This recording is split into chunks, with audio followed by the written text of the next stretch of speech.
så er vi klar med en ny menu på Restaurant Carrefour. Og vi starter med første ret, som er ovenbagt torsk. Dertil er der lidt friskostcreme.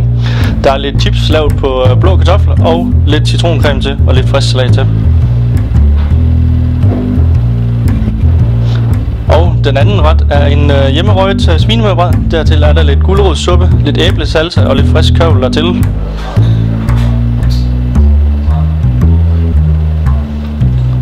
Tredje ret er en kartoffelporre tærte. Dertil er der lidt saltet laks, lidt salat til og lidt frisk purløg. Og fjerde ret, stegt foie. Dertil er der lidt pærechutney, lidt brioche og lidt kalveglæser til. Griner helt vildt. Og sidste ret, Carrefours krydderstegt, som er rosmarin den her gang. Dertil er der lidt karrypesto, lidt baconcreme, lidt tørrede æbler og lidt bagte æbler og en lille salat til. Og lidt soja, saltede mandler. Og det var det. Ja, så er vi klar med hovedretterne.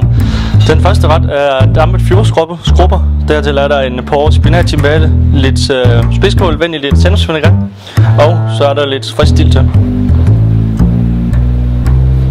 Hovedretten, helstegt kyllingebryst. Dertil er der en ratatouille lavet på rodfrugter. Der er lidt let røget rødvinssauce, der er lidt sprød bacon og lidt brøndkars på toppen. Helstegt kalvesteg. Dertil er der lidt stegt kalvespidsbryst, der er stegt af med lidt honning. Der er lidt persillerødspuré, lidt persillerødder, der er brunet med brunet smør, lidt syltet rødløg. Og her er den til bøf banæsen.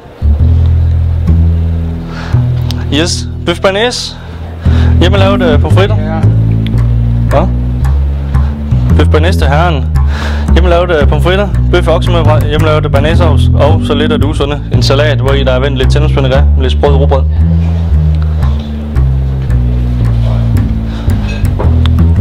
Øl, braseret spoleben. Dertil er der lidt persillerødspuré, lidt bagte persillerødder bagt med lidt timian, lidt sauce lavet på skyen og lidt kørvel på toppen.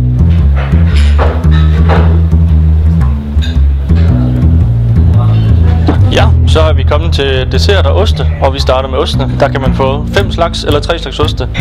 Dertil får man lidt portvinsyltede nødder, man får lidt oliven og lidt hjemmelavet knækbrød til.